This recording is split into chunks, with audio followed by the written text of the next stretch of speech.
Bismillahirrahmanirrahim. Assalamualaikum warahmatullahi wabarakatuh. Alhamdulillahi rabbil alamin. Wabihi nasta'in ala umuri dunya waddin. Allahumma salli wa sallim wa barik ala habibir rahman wa sayyidil akwan al-hadir ma'aman salla alaihi fi kulli zaman wa makan wa ala alihi wa sahbihi wa tabihi bi ihsan. Rabbi shrah li sadri wa yassir li amri wa halul 'uqdatam min lisani yafqahu qawli. Subhanaka la ilma lana illa ma 'allamtana innaka antal alimul hakim. Wa la hawla wa la quwwata illa billahil aliyyil azim. Ilahi anta maqsudi ورداك مطلوبي أعطني محبتك معرفتك وصلى الله على سيدنا محمد وعلى آله وصحبه وسلم والحمد لله رب العالمين. Muslimin dan muslimat rahimakumullah. Assalamualaikum warahmatullahi wabarakatuh. Alhamdulillah, syukur pada Allah yang telah pertemukan kita pada malam yang penuh rahmat dan barakah ini. Pengajian kita di Masjid Sultan lepas maghrib Senin malam Selasa. Ya, para jemaah sekalian semua, apa khabar? Alhamdulillah, mudah-mudahan Allah panjangkan umur dan sihat walafiat, ditanamkan iman dan taqwa, dibukakan pintu ma'rifat, dimatikan semua dalam iman dalam Islam, dalam husnul khatimah, dan ditemukan kita dengan Rasulullah sallallahu alaihi wasallam. Amin ya rabbal alamin. Ya, para jemaah sekalian, menyambung kembali kita dalam pengajian kitab Syama'il Muhammadiyah yang membicarakan tentang sekalian perihal peribadi baginda Nabi kita Rasulullah sallallahu alaihi wasallam. Ya, malam ini kita menyambung lagi daripada babu Aisyah Rasulullah sallallahu alaihi wasallam. Bab membicarakan tentang kehidupannya Rasulullah sallallahu alaihi wasallam.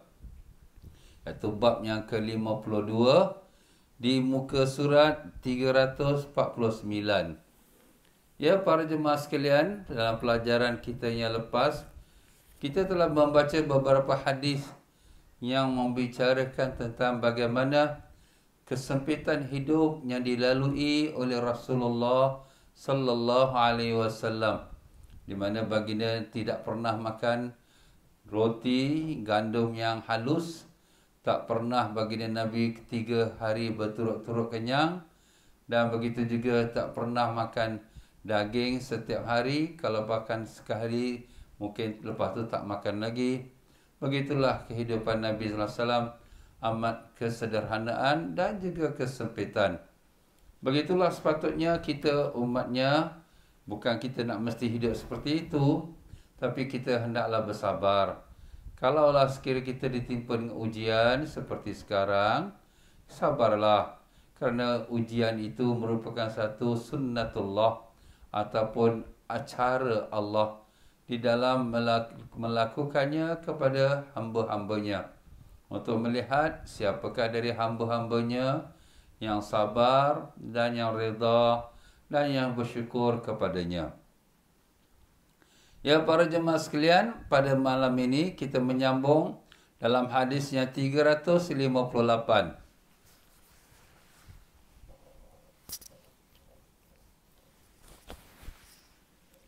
Hadis 358 daripada Sa'ad bin Abi Waqqas radhiyallahu an. Jadi Sa'ad bin Abi Waqqas ni, dia adalah salah seorang sahabat yang 10 orang yang dijamin syurga dalam masa hidup mereka. Jadi maknanya sahabat yang besar lah ya, yang hebat, Sa'ad bin Abi Waqqas radhiyallahu an. Dan beliau telah mengatakan di dalam perkataannya panjang tu ya. Jadi sampailah dia muka surat sebelahnya 350, merupakan terjemahan daripada bahasa Arab dia. Maka dia menceritakan, aku adalah orang yang pertama kali menumpahkan darah pada jalan Allah. Aku adalah orang yang pertama melemparkan anak panah pada jalan Allah. Aku menyaksikan diriku berperang dalam pasukan yang terdiri daripada para sahabat Rasulullah sallallahu alaihi wasallam. Ketika itu kami hanya makan daun-daun pokok dan hoblah, sejenis tanaman yang berduri seperti pokok akasia, sehingga tepi mulut kami luka-luka. Seorang daripada kami mengeluarkan kotoran yang kelihatan seperti kotoran kambing dan unta. Kabilah Sa'ad mengejek cara kami bersolat. Jika ejekan mereka benar, sesungguhnya aku adalah orang yang rugi dan seluruh amalanku sia-sia. Jadi di sini kita lihat Sa'ad bin Abi Waqqas seolah-olah memberikan satu pembelaan pada dirinya. Kenapa dia kata kelebihan-kelebihan dan juga pengalaman yang dia telah lalui? Sebenarnya memang ada dia punya kisah dia. Sa'ad bin Abi Waqqas pada zaman pemerintahan Khalifah Sayyidina Umar bin Khattab radhiyallahu an, di mana Islam telah mengembangkan sayapnya sampailah ke negeri-negeri Iraq ataupun Iran dan demikian juga Syria. Semua negara-negara Arab yang sebelah keliling, kita katakan sebenarnya negeri Arab tu sudah pun sampai agama Islam, termasuklah negeri Mesir. Jadi Sa'ad bin Abi Waqqas, beliau telah dilantik oleh Sayyidina Umar radhiyallahu an menjadi governor di negeri Basrah, ya. Jadi Basrah adalah salah satu kota di dalam di kota Kufah. Kufah adalah salah satu kota dalam negeri Iraq. Jadi beliau dilantik menjadi amir kota tersebut. Jadi sebilangan penduduk Kufah ni telah mengadu tentang dirinya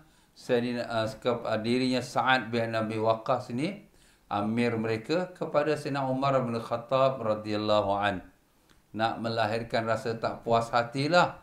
Mereka mengatakan Sa'ad ini tidak tahu salat dengan betul dan dia tidak membagikan keadilan kepada orang-orang yang berhak. Jadi Sayyidina Umar bila dengarkan akan pengaduan itu, Sayyidina Umar pun panggillah dia. Wahai Sa'ad, mari datang menghadap aku. Maka Sayyidina Sa'ad bin Abi Waqqas datanglah ke kota Madinah Munawwarah, bertemu dengan Khalifah Amirul Mukminin Sayyidina Umar bin Khattab radhiyallahu an. Maka Sayyidina Umar pun berkata, mereka ini telah membuat berbagai tuduhan terhadap engkau, bahkan telah mempersoalkan tentang solat engkau. Jadi maknanya Sayyidina Sa'ad ini telah dituduh, dan sebagai seorang hakim, dia tidak boleh jatuhkan hukuman dengan satu tuduhan. Dia kena dengar pula pembelaan daripada orang yang kena tuduh. Sebab tak mustahil yang menuduh tu dusta. Mungkin juga betul. Tetapi nak tengok apa jawapan yang kena tuduh. Maka itulah dia sebabnya Sa'ad pun berkata, Sa'ad membela dirinya dengan menceritakan bahawa dia adalah termasuk daripada orang-orang awalin yang memeluk agama Islam. Masya Allah, ya, daripada golongan muhajirin. Sewaktu Nabi SAW menyampaikan dakwah di kota Mekah, dia telah menerima Islam. Dan dia telah banyak bersusah payah kerana Islam dan lain-lain lagi. Dan dia telah dia telah menceritakan bahawa orang-orang ini mencela aku, sedangkan aku ni mengerjakan salat menurut sebagaimana yang aku lihat Rasulullah sallallahu alaihi wasallam mengerjakannya tanpa meringankan sedikit pun. Jadi mereka ni buat tuduhan palsu kepada aku ni. Berhubung dengan itu, Umar radhiyallahu anhu mengutus. Jadi Sayyidina Sa'ad menceritakanlah yang dialah orang yang pertama yang menumpahkan darah fi sabilillah. Maknanya dia orang yang pertama yang dapat melukakan atau membunuh seorang kafir yang di dalam peperangan fisabilillah. Peperangan fisabilillah ini hanya berlaku setelah umat Islam berhijrah ke kota Madinah Munawwarah.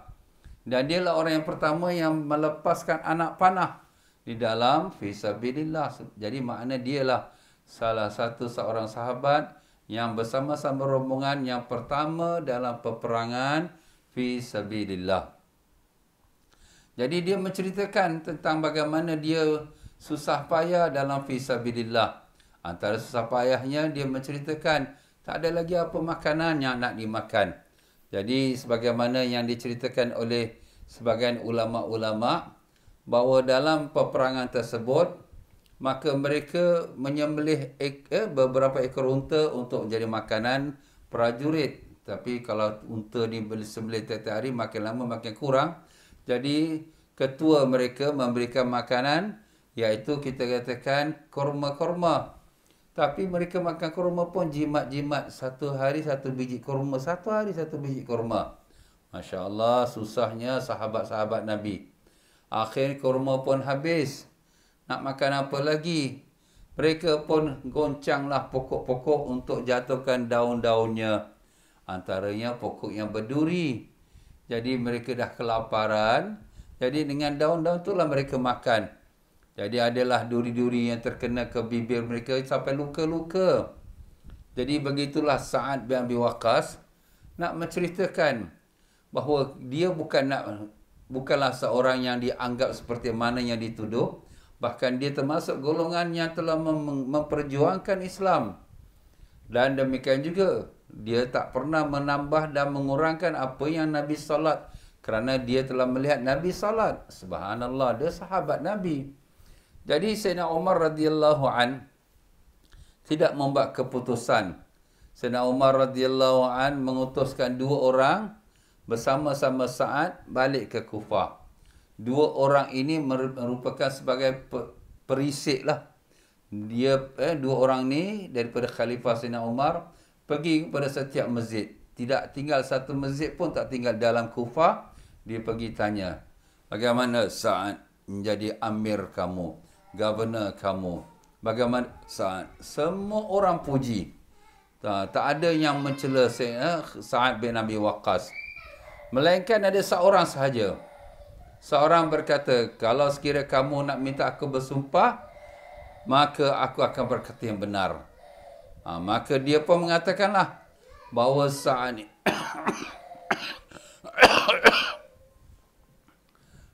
dan dia pun berkatalah Sa'ad ini tidak pernah menyertai sebarang jihad. Seakan beliau ni mencintai kehidupan dunia. Dan keduanya Sa'ad ini tidak bagi keadilan dalam membagi harta. Jadi tidak menghukum dengan kebenaran. Jadi 3 perkara yang dia tudur. Dia tuduh Sa'ad ini cintakan dunia, tak pergi jihad. Keduanya tak membagi harta dengan adil. Dan tidak adil dalam hukuman. Jadi Sa'ad pun berkata, selepas dah diberitahu pada saat inilah tuduhan si Polan ni, satu orang ni saja yang buat tuduhan. Ataupun satu kabilah saja daripada kumpulan orang tersebut. Sa'ad pun berdoa. Dia pun mengatakan, orang ini telah mengaibkan aku, telah menghinakan aku dengan 3 perkara. Maka aku akan mohon kepada Allah dengan 3 perkara yang dia kutuk aku, agar Allah Ta'ala membalasinya. Jadi dia pun doa, ya Allah, jika orang ni berdusta dan ingin nama serta dikenali dengan dia mengutuk dan mencerca amir, iaitu governor, terbalikkanlah dia dengan keburukan. Terbalikkan dia dengan keburukan. Balikkan dia pada diri dia sendiri. Maka seorang saksi menceritakan, saya lihat orang itu kelopak mata dia sampai dah nak tutup dah mata dia. Kelopak mata ni makna yang kita kata ni lah. Yang tutup mata, kelopak mata dah macam nak tutup dah. Nak angkat pun dah tak boleh. Dan umurnya panjang. Jadi Sa'ad tu berdoa, ya Allah, kalau orang ini nak menginginkan nama dan dia mendustakan atas aku, maka kau sesuaikan dengan balasan pada dia, panjangkan umurnya, dan tambahkanlah kemiskinannya, dan palitkanlah dia dengan keburukan. Panjang umur, dan kemudian tambahkan kemiskinan, dan palitkan di mana terbalikkan, kenakan pada dia dengan keburukan. Jadi orang ni terkenalah keburukan. Apa dia? Pertama, panjang umur dia. Umurnya sampai dah tua, dah lanjut. Dan kedua, kelopak mata dia macam nak tutup dah. Melendut dah kelopak mata dia kerana terlalu tua. Dan hidup dia miskin. Dan selalu mengganggu kaum wanita di lorong-lorong dan simpang. Jadi orang tepi jalan, ya Allah. Umurnya lanjut, miskin, dan kemudian kelopak mata dia nak tertutup, dan perangai buruk, pergi mengganggu orang, perempuan-perempuan yang ada lali di lorong-lorong, di simpang-simpang.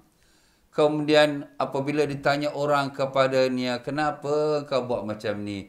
Jawab orang yang dah tua tu, kata, aku ditimpa kutukan saat. Dah dia tahu dah. Ini balasannya. Balasan daripada orang yang dia zalimi, yang dia fitnah, tertimpalah pada dia. Jadi begitulah dia tuan-tuan dan puan-puan. Kita dalam hidup dunia ini jangan buat aniaya pada orang.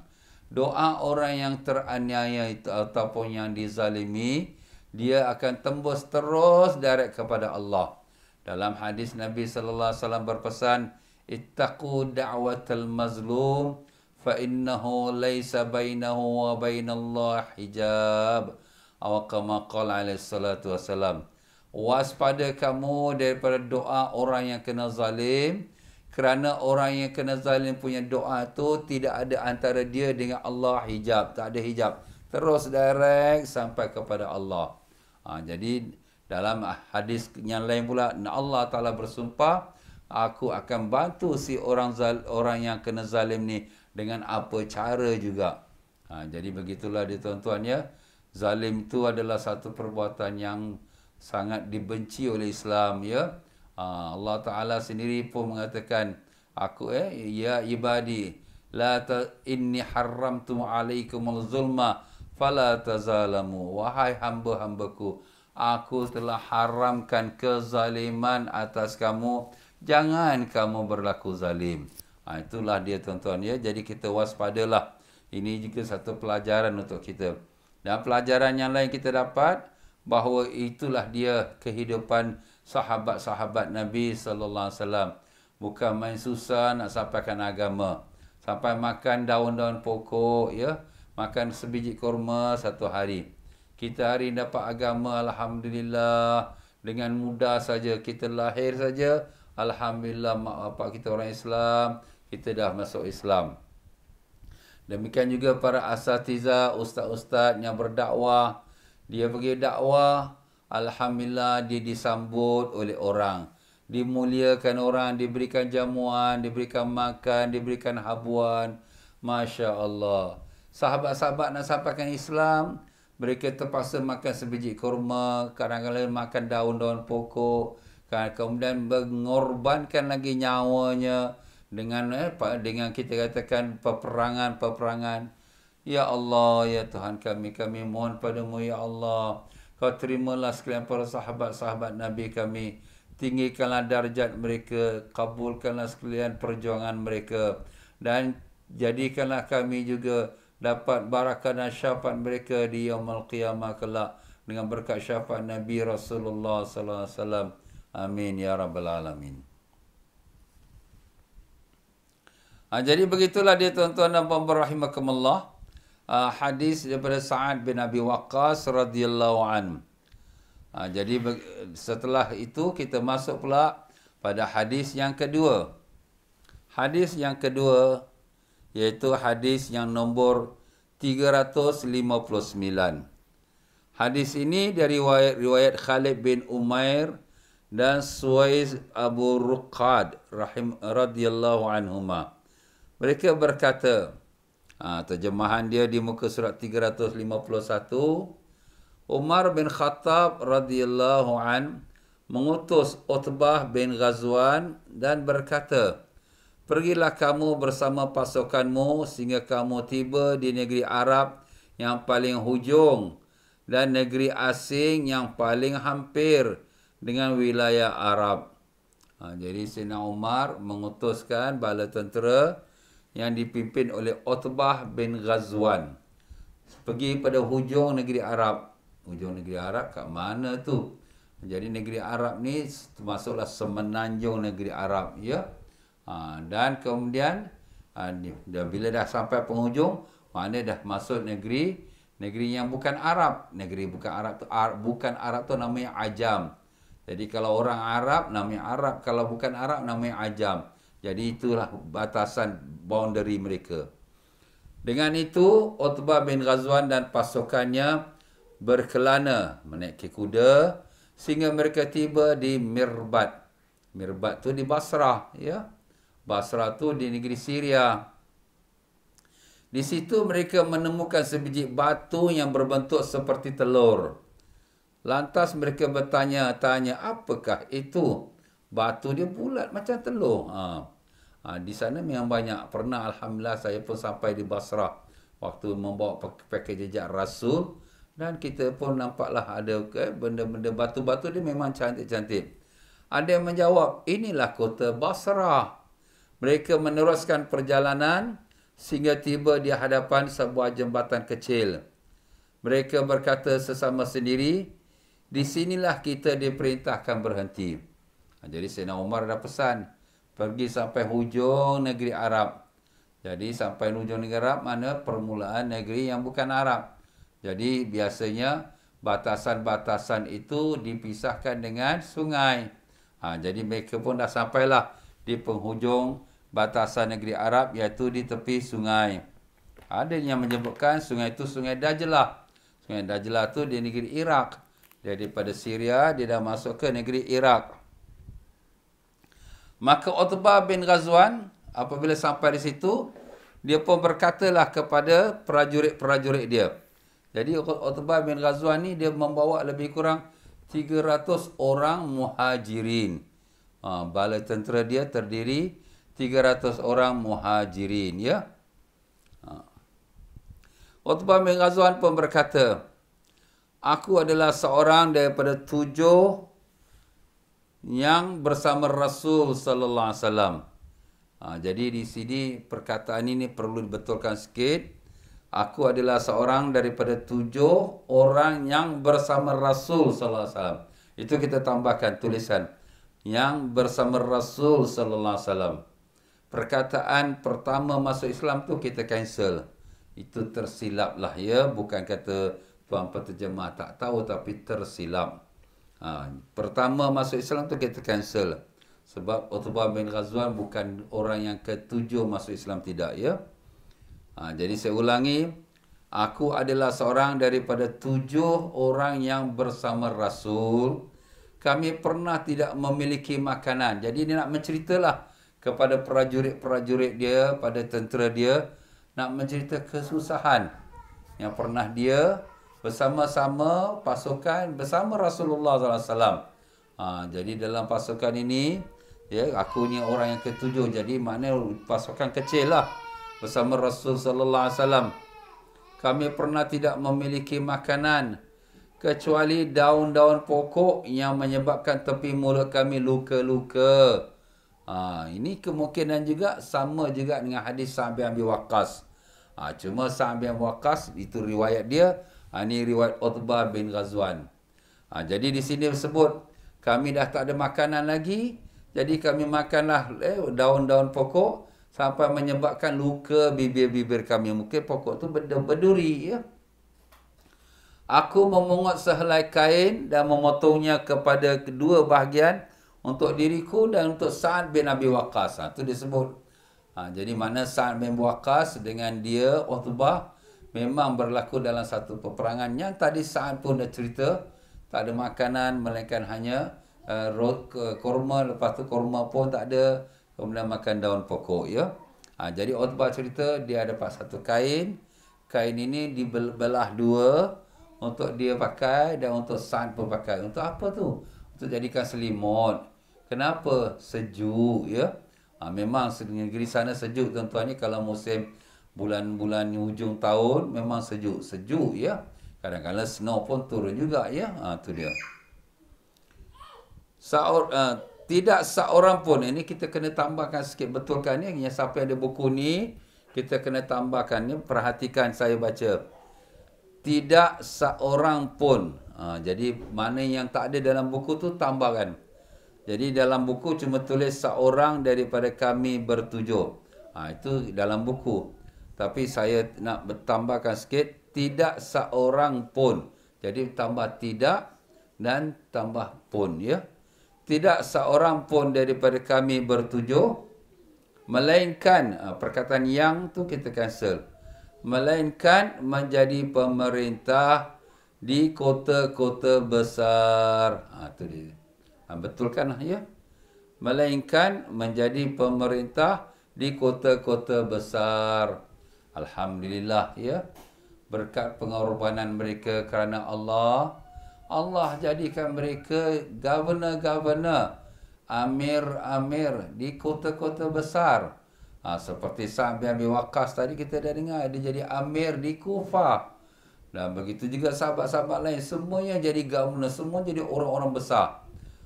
Berkat perjuangan mereka, bukan mereka nak minta balasan, tapi mereka nak mencari keridhaan Allah. Tapi Allah beri kepada mereka. Mereka kejar Allah, mereka kejar akhirat, dunia kejar di belakang mereka. Itu dia tuan-tuan, ya. Ini para sahabat-sahabat Nabi sallallahu alaihi wasallam, ya. Kalian akan menguji dan membanding-bandingkan para pemimpin selepas kami. Nanti lepas kami, maknanya lepas kami ni sahabat-sahabat Nabi dah tak ada, kamu semua nanti akan diuji mana akan dijadikan musibah dan balak dan sebagainya dengan ketua-ketua kamu ataupun kita katakan pemimpin-pemimpin kamu. Maka semasa tu kamu boleh banding-bandingkanlah bagaimana kami sahabat-sahabat Nabi. Memang betul lah. Sekarang ni nak cari orang yang betul-betul menjadi ketua, pemimpin Muslim. Seperti mana sahabat tak ada dah, ya. Habuk pun tak ada, ya Allah. Itulah akhir zaman. Itu selepas zaman sahabat dah berlaku. Apalagi kita di akhir zaman, ya.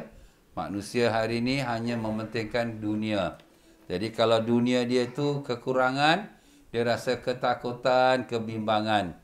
Tapi kalau sekiranya akhiratnya tu tak diusahakan, tak ada rasa apa-apa. Tengoklah macam kita hari ini. Memang baik. Kita usaha, anak kita pandai, memang bagus, dapat natijah kelulusan tinggi.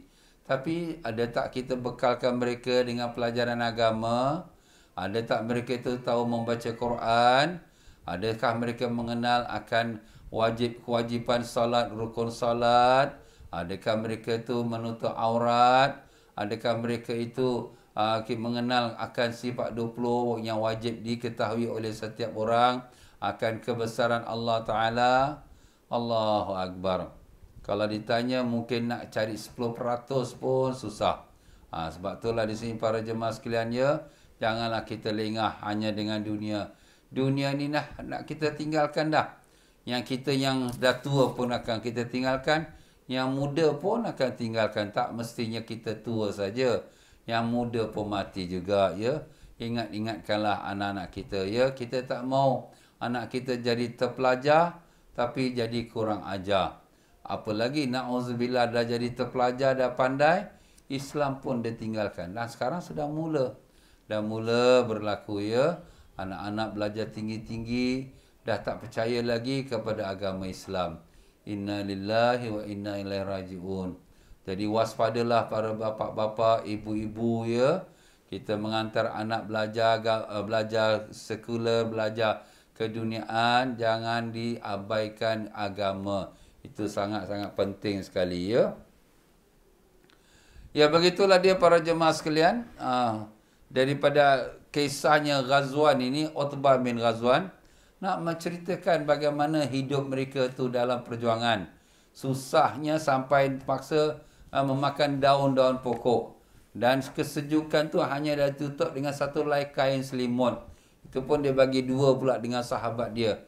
Kerana sifat kasih sayang dia kepada sahabat-sahabatnya, Yang satu helai dia ada pun, dia belahkan dua pula. Ya, ya para jemaah sekalian, jadi kita ambillah iktibar daripada kata sebenarnya Utbah bin Ghazwan ni, dia punya nasihat kepada prajurit dia tu banyak lagi. Antara nasihat dia tu, dia kata dunia ini akan binasa dan sedang memalingkan mukanya dengan cepat. Dunia akan binasa dan sedang memalingkan mukanya. Kita ingat dunia kita, umur kita sekarang berapa? 40 tahun, 50 tahun. Cepatnya masa berlalu, kita dah nak mati dah. Cepatnya. Macam itulah dia. Dan neraka jahanam yang Allah Ta'ala siapkan untuk orang yang ingkar kepadanya dalam neraka tu. Ini kata Utbah bin Ghazwan, nasihatkan pada prajurit dia. Dalam dia tu seperti mana dalam hadis Nabi sebut, 70 tahun satu ketul batu dilontar sampailah kepada dia punya, kita katakan kat bawah dia sekali, iaitu lantai dia, lantai neraka, selepas 70 tahun dalam neraka. Na'udzubillah. Manakala pula syurga tu Allah siapkan untuk orang-orang yang beriman, yang beramal saleh. Sabarlah kita menghadapi kesusahan dunia kerana syurga tu kekal untuk orang yang beriman.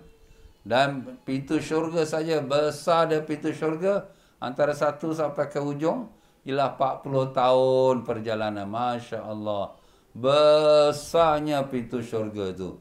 Itulah dia. Tapi untuk siapa? Untuk orang-orang yang beriman.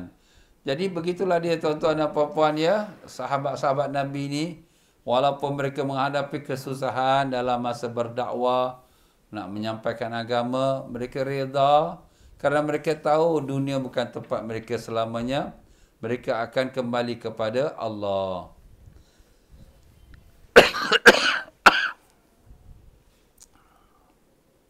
Maaf ya. Ya, kita menyambung pada hadis yang 360. Kepada Anas bin Malik radhiyallahu an mengatakan, Rasulullah sallallahu alaihi wasallam telah bersabda di muka surat 352. Aku pernah ditakut-takutkan dengan pelbagai ancaman oleh kaum musyrikin kerana menyampaikan agama Allah. Itu zaman Nabi di kota Mekah ya. Orang-orang musyrikin macam-macam mengancam Nabi, bahkan melontar najis pada Nabi sallallahu alaihi wasallam ya.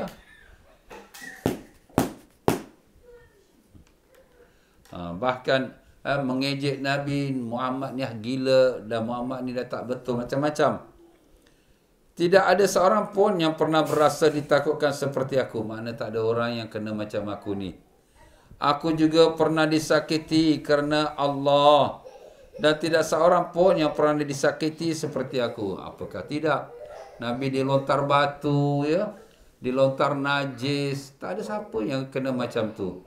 Kita hari ni berdakwah, kita tak ada orang lontar batu pada kita.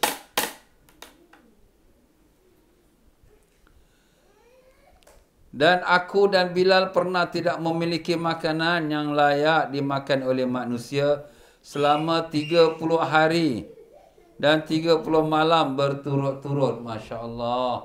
Selama 30 hari, sebulan lah. Tak ada makanan yang nak dimakan seperti mana yang layak dimakan lah. Masya Allah. Habis apa yang makan? Apa yang ada hanyalah sedikit makanan yang disimpan oleh Bilal di bawah lengannya. Jadi maknanya makanan tu sikit sangat. Simpanlah sikit-sikit tu. Sedang Bilal tu dia letaklah bawah ketiak. Dia buka-buka letak bawah ketiak dia jalan. Bila nak makan, keluarkan sikit roti. Ya, misal kata korma. Tak banyak, sebab tu boleh kepit aja kat bawah ketiak. Ataupun bawa yang tangan je.